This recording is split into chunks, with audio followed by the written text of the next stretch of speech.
성경 통독을 시작한 지도 이제 벌써 반이 되었습니다.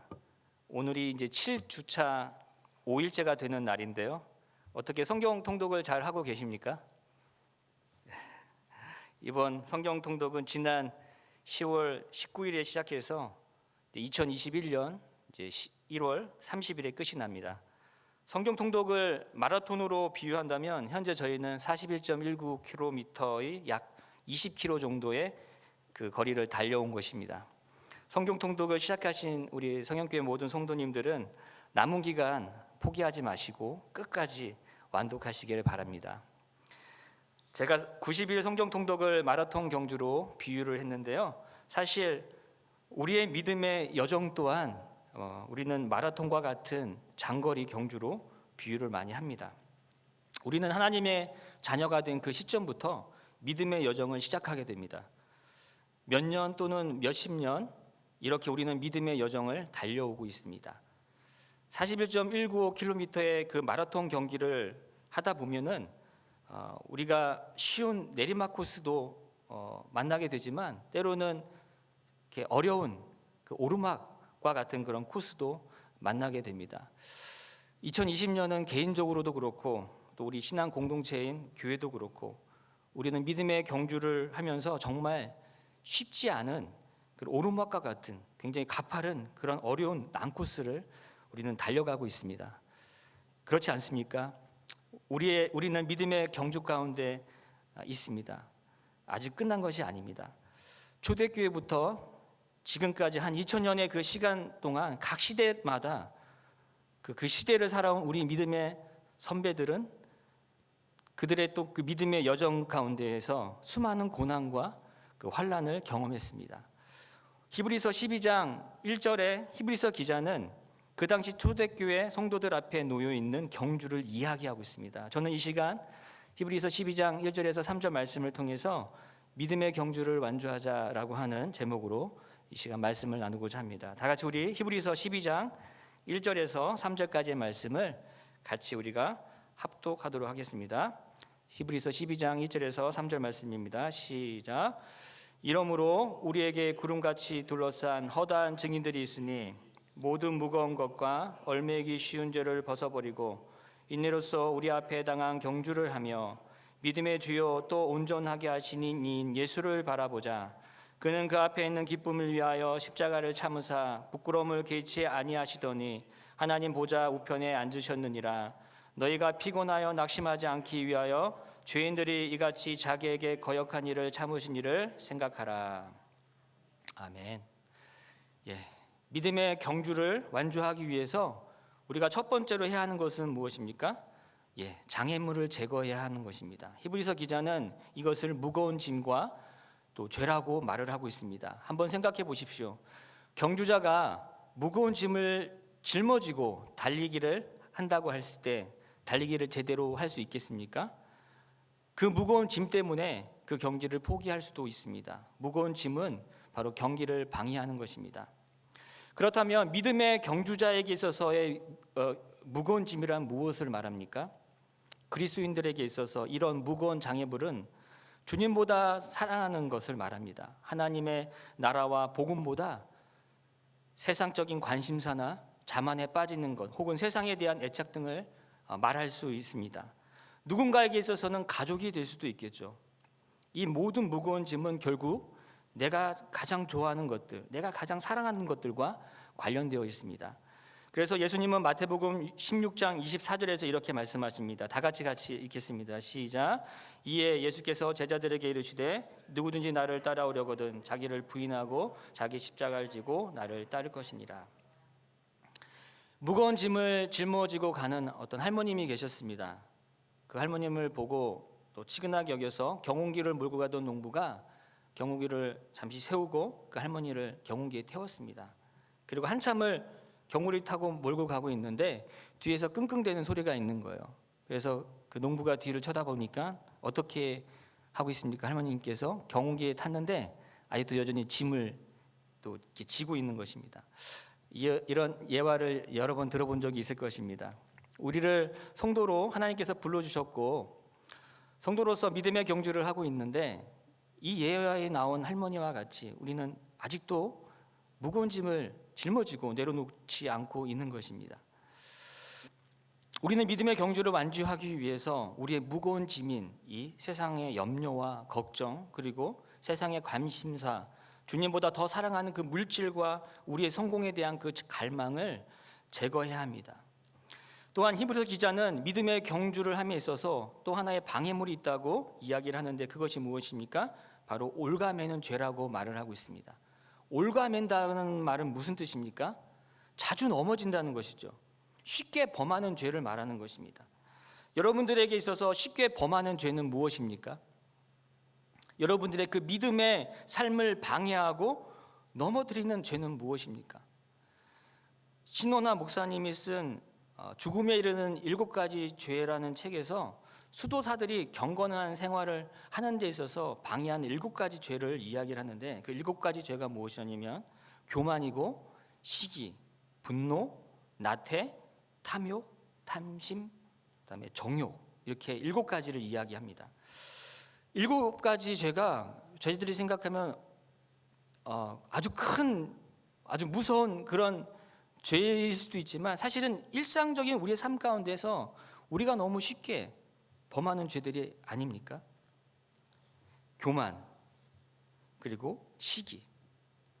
우린 자주 교만에 빠지고 또 누군가를 시기할 때가 너무 많지 않습니까? 때로는 어떤 일에 대해서, 또 가정에서, 또 자녀에게, 또 아내에게, 혹은 우리가 직장 동료에게 분노하지 않습니까?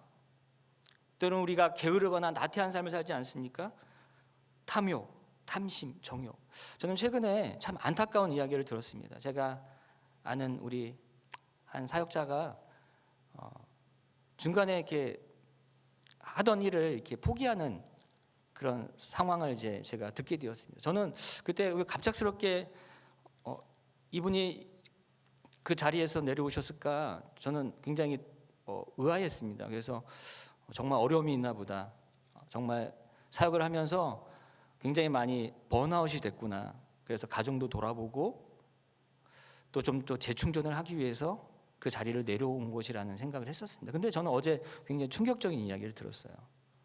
한 2달 정도 지나고 나서 어제 들은 이야기인데, 그런 이유가 아니었습니다. 7가지 죄 중에 하나의 죄 때문에 그분은 그 자리에서 내려오셨습니다. 7가지 죄 중에서 여러분들의 믿음의 경주를 방해하는 죄는 무엇입니까? 그런데 우리를 올가매는 이러한 죄들이 우리 안에 계속 되어지면 하나님께서는 우리를 사랑의 매로 징계하신다는 것입니다. 우리 히브리서 12장 5절에서 6절 말씀을 다 같이 읽겠습니다. 같이 읽겠습니다. 시작. 또 아들들에게 권하는 것 같이 너에게 권면하신 말씀도 잊었도다. 일러스되 내 아들아, 주의 징계하심을 경히 여기지 말며 그에게 꾸지람을 받을 때 낙심하지 말라. 주께서 그 사랑하시는 자를 징계하시고 그가 받아들이시는 아들마다 채찍질하심이라 하였으니.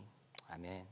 여기서 징계하심에 해당하는 헬라어 단어는 파이데이아스라는 단어입니다. 이 단어는 꾸짖음, 교정, 혹은 징벌이라고 하는 뜻인데요. 이런 꾸짖음과 교정과 징벌과 같은 수단을 통해서 교훈하시며 교육하는 것을 의미합니다. 하나님은 자식이 잘 되기를 바라는 그 부모와 같이 자기 백성을 사랑하셔서 고난을 통해서라도 자신의 뜻에 순종하도록 함으로 하나님의 그 목표에 도달하도록 훈련시키신다는 것입니다. 그러하기에 하나님의 징계와 책망은 하나님과 그리스도인 사이에 바로 부모와 자식 간의 관계임을 나타내는, 우리가 바로 하나님의 아들됨을 강조하고 있는 것입니다. 동시에 그 자식에 대한 하나님의 그 책임과 사랑을 말하고 있는 것입니다. 히브리서 기자는 이러한 견책과 훈육의 목적과 결과를 다음과 같이 말하고 있습니다. 우리 히브리서 12장 10절에서 11절 말씀입니다. 다 같이 읽겠습니다. 시작. 그들은 잠시 자기의 뜻대로 우리를 징계하셨거니와 오직 하나님은 우리의 유익을 위하여 그의 거룩하심에 참여하게 하시느니라. 무릇 징계가 당시에는 즐거워 보이지 않고 슬퍼 보이나 후에 그로 말미암아 연단받은 자들은 의와 평강의 열매를 맺느니라. 아멘. 하나님께서는 우리의 유익을 위해서, 그리고 하나님의 그 거룩하심에 참여하기 위해서 우리를 징계하시고 훈계하신다는 것입니다.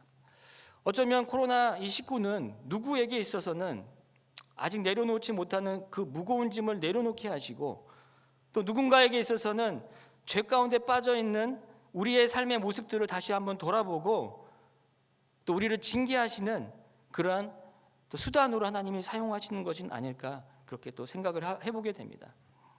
아직도 내가 짊어지고 있는 무거운 짐은 무엇입니까? 그리고 쉽게 범하는 죄는 무엇입니까?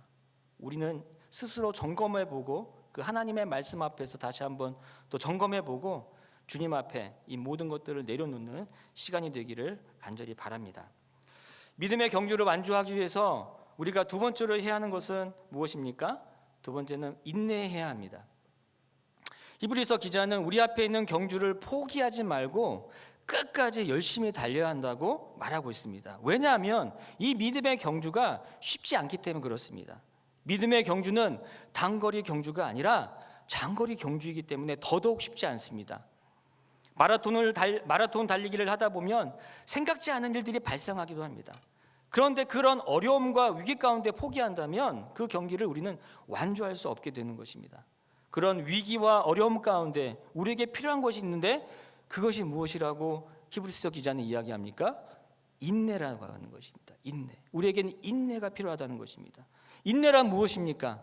무조건 참아내는 것을 말합니까? 끝까지 버티는 것을 말합니까? 인내라는 이 단어는 휘포모네라고 하는 헬라어인데 이 단어에는 소망이라는 단어가 함께 포함이 되어 있습니다. 인내를 말하면서 늘 소망이 포함되어 있다는 거 말하는 것입니다. 우리 야고보서 1장 2절에서 4절 말씀을 같이 읽겠습니다. 시작. 내 형제들아 너희가 여러 가지 시험을 당하거든 온전히 기쁘게 여기라. 이는 너희의 믿음의 시련이 인내를 만들어내는 줄을 너희가 알미라. 인내를 온전히 이루라. 이는 너희로 온전하고 구비하여 조금도 부족함이 없게 하려 함이라. 지금 읽은 9절에서 알 수 있는 것은 믿음의 여정 가운데 믿음의 시련이 있다는 거라고 말을 하고 있습니다. 믿음의 여정이 탄탄대로였으면 얼마나 좋겠습니까? 그리스도인들이 제일 좋아하는 단어 중에 하나가 형통이라는 단어일 것입니다. 형통하면 막힌 데 없이 원하는 대로 다 이루어지는 것을 생각합니다. 그러나 형통이라는 성경적 의미는 그런 뜻이 아닙니다. 형통은 하나님의 뜻이 이루어진다라고 하는 그런 의미를 담고 있습니다. 그렇기 때문에 요셉이 애굽으로 팔려가고 누명을 쓰고 감옥에 들어가도 그 삶이 형통하다고 성경은 기록하고 있습니다. 왜냐하면 요셉을 통해서 하나님의 뜻이 이루어져 가고 있기 때문에 그렇습니다. 야고보는 믿음의 시련은 인내를 만들어낸다고 말을 하고 있습니다. 그런데 생각해 보십시오. 인내를 하더라도 우리에게 소망이 없다면 우리는 인내할 수가 있겠습니까? 어렵습니다. 쉽게 포기할 것입니다.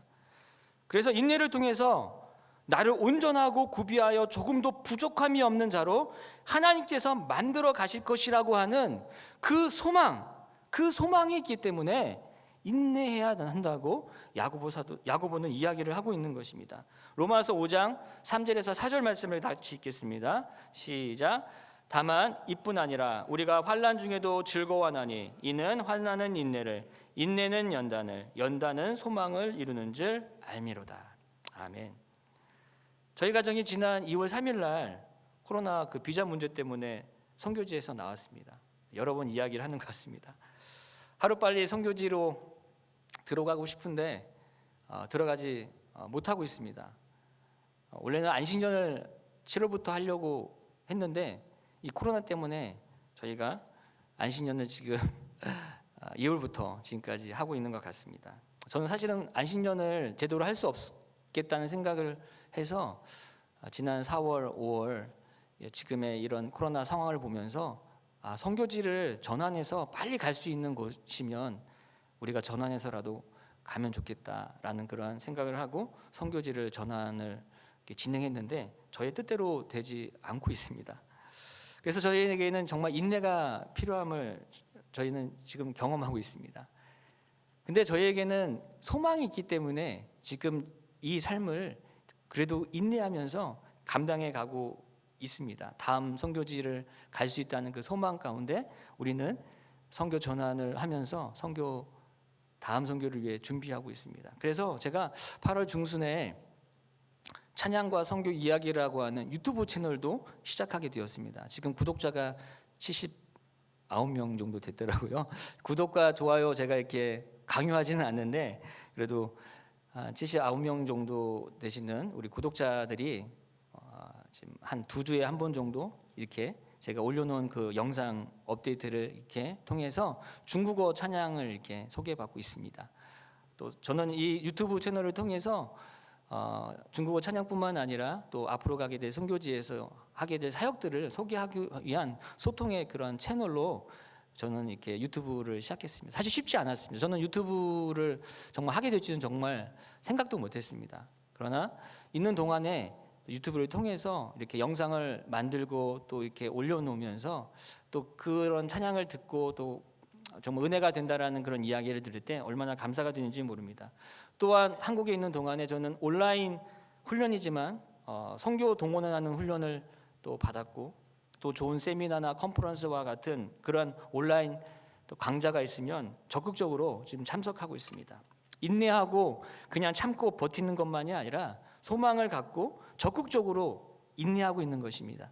힘든 상황 가운데서도 변함없이 요동하지 않고 그 마음을 지켜가고 있는 것입니다.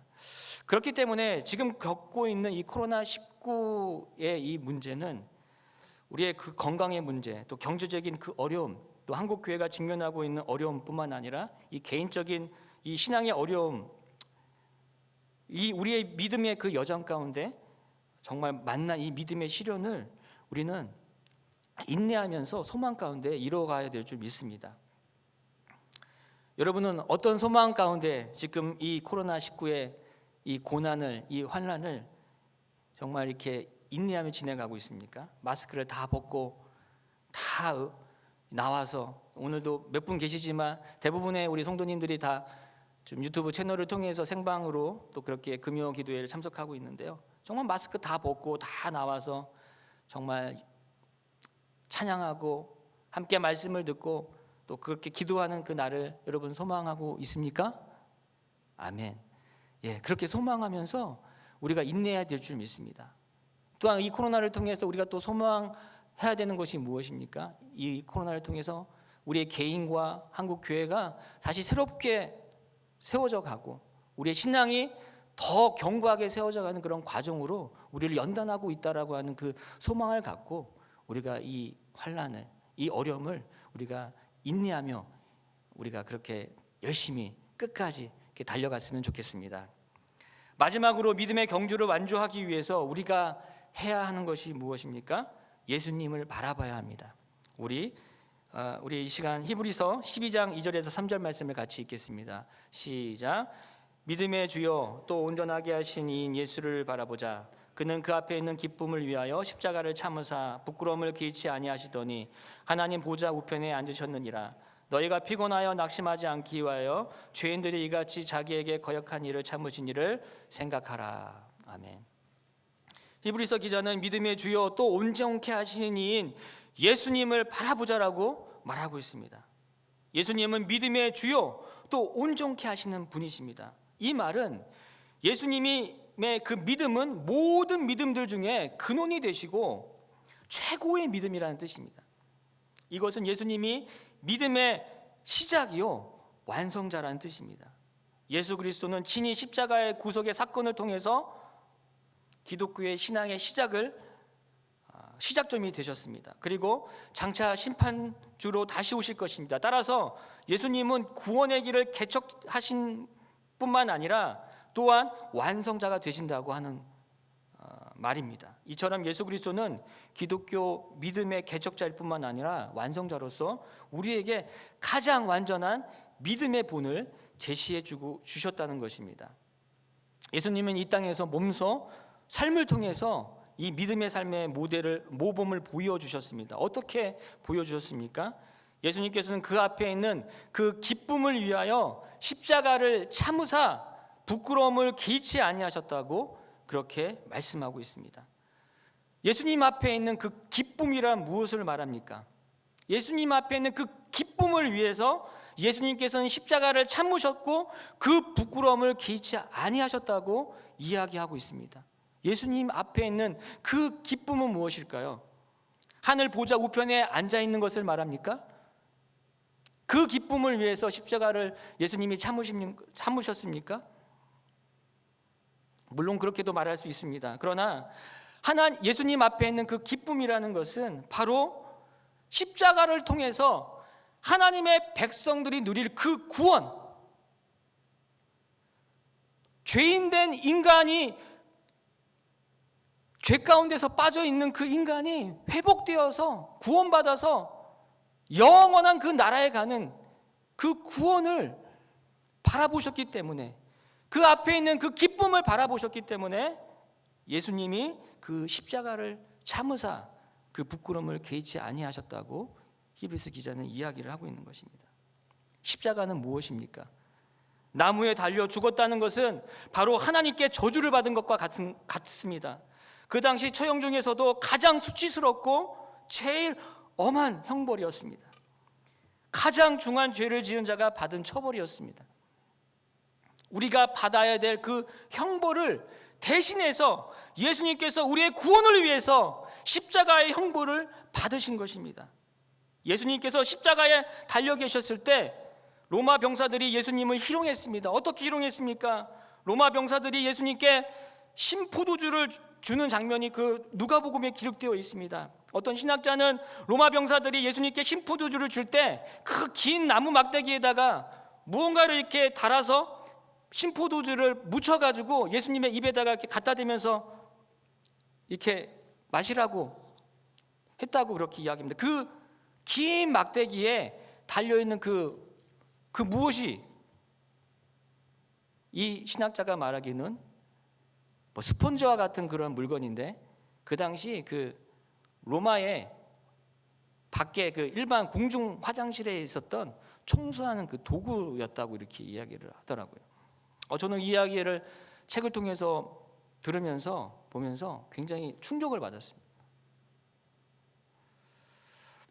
예수님께서는 십자가에 달려서서 수치와 희롱을 당하시고 자신의 생명을 또 내어주셨습니다. 예수님께서는 십자가에서 그 믿음을 보여주신 것입니다. 죄가 없으신 분이 그 앞에 있는 기쁨, 바로 우리가 구원받을 것이라는 그 소망을 가지고 십자가의 고난을 감당하신 것입니다. 그래서 우리에게 구원의 길이 열리게 되었습니다. 그렇기 때문에 믿음의 시작이요 완성자이신 그 예수님을 바라보고 그분을 생각하면서 믿음의 경주를 완주하라고 히브리서 기자는 당부하고 있는 것입니다.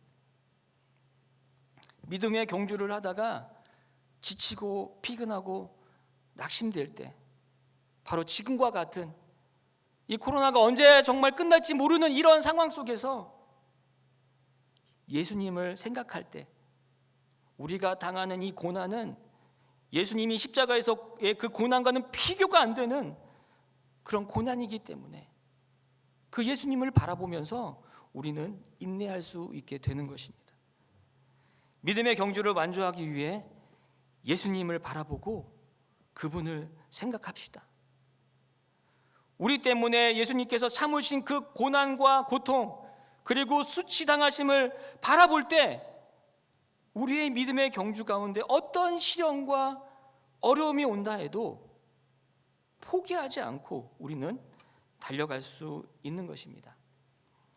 히브리서 저자는 알려지지 않았습니다. 그러나 많은 신학자들은 바울일 거라고 이렇게 이야기를 합니다. 몇 년 전 한국에서 상영된 사도 바울이라는 영화를 많은 분들이 보셨습니다. 저도 봤습니다. 영화의 한 장면인데요, 바울이 로마 감옥에서 처형을 기다리면서 바울을 그 공격하는 그 사탄과의 그 영적인 싸움이 이렇게 영화 중간중간에 그렇게 나옵니다. 이 장면도 그런 영적인 싸움이 있는 그러한 장면입니다. 그 바울이 그 로마 병사에 의해서 몽둥이로 맞아가지고 기절을 하는데요, 그 기절을 해가지고 쓰러져 있는데 이런 영적인 그 사탄과의 그런 그 싸움이 이렇게 장면이 그렇게 나오는데, 어떤 장면이냐면은 그 바울이 그리스도가 되기 전, 그리스도인이 되기 전, 그러니까 회심하기 전에 그가 죽인 그 핍박했던 그리스도인들의 자꾸만 이렇게 떠오르는 거예요. 그 꿈에서. 그게 영적인 싸움으로 저는 이렇게 느껴지더라고요. 그러면서 힘들어하는 그 모습들이. 그 로마 병정에 의해서 몽둥이로 맞아가지고 기절했는데 또 그와 같은 그 영상을, 그런 꿈을 꾸면서 이 바울이 깨어납니다. 근데 몽둥이로 맞았으니 얼마나 만신창이가 됐겠습니까? 그래서 일어나지도 못해요. 그냥 들어넣어가지고 그 바울이, 그 영화에 나온 그 바울이 이런 기도를 합니다. 물론 그렇게 기도했는지 안 했는지는 모르죠. 이거는 이제 영화니까. 바울이 이런 기도를 하는데 어떻게 기도했냐면요, Help us, we'll finish the race, the Father. 무슨 말입니까? 경기를 끝마칠 수 있도록 하나님 아버지 우리를 도와주세요. 우리가 이 경기를 끝까지 마칠 수 있도록 우리를 도와주세요. 이런 기도를 바울은 했습니다. 믿음의 경주를 끝까지 완수할 수 있도록 하나님을 의지하는 기도를 드린 것입니다. 코로나19의 상황은 아직 끝날 기미가 보이지 않습니다. 매일 수백 명의 환자가 나오고 이제 제3차 유행이 시작되었다고 말을 합니다. 사회적 거리 두기를 더 격상할 것이라는 그런 이야기도 나오고 있습니다. 올 겨울은 더 혹독한 겨울이 될 것 같습니다. 그렇지만 바울 사도와 같이 우리도 믿음의 경주를 완주하도록 하나님을 의지하고 신뢰하며 기도하며 나아갑시다. 믿음의 경주를 방해하는 우리의 그 무거운 짐과 죄를 먼저 회개합시다. 그리고 믿음의 모델이신 그 예수님을 바라보며 소망 가운데 끝까지 인내하며 우리에게 남아있는 믿음의 경주를 끝까지 완주하는 우리 성령교회 성도님들이 되시기를 주님의 이름으로 축원합니다. 아멘. 다 같이 기도하겠습니다. 내가 이미 얻었다 함도 아니요 온전히 이루었다 함도 아니라 오직 내가 그리스도 예수께 잡힌 바 된 그것을 잡으려고 달려가노라. 형제들아, 나는 아직 내가 잡은 줄로 여기지 아니하고 오직 한 일, 즉 뒤에 있는 것은 잊어버리고 앞에 있는 것을 잡으려고 표대를 향하여 그리스도 예수 안에서 하나님이 위에서 부르신 부르심의 상을 위하여 달려가노라. 하나님, 우리를 온전하고 구비하여 조금도 흠이 없는 성도로 거룩한 무리들로 빚어가시기 위해 믿음의 실현을 통해 연단하시니 감사합니다. 사도 바울의 고백과 같이 표대를 향하여 하나님께서 부르신 그 소망을 잊지 않고 달려갈 수 있게 하옵소서. 믿음의 모델이 되시는 예수님을 바라보며 소명 가운데 끝까지 인내하며 믿음의 경주를 완주할 수 있도록 저와 성령교회 성도들이 될 수 있도록 주님께서 도와주시옵소서. 예수님의 이름으로 기도합니다. 아멘.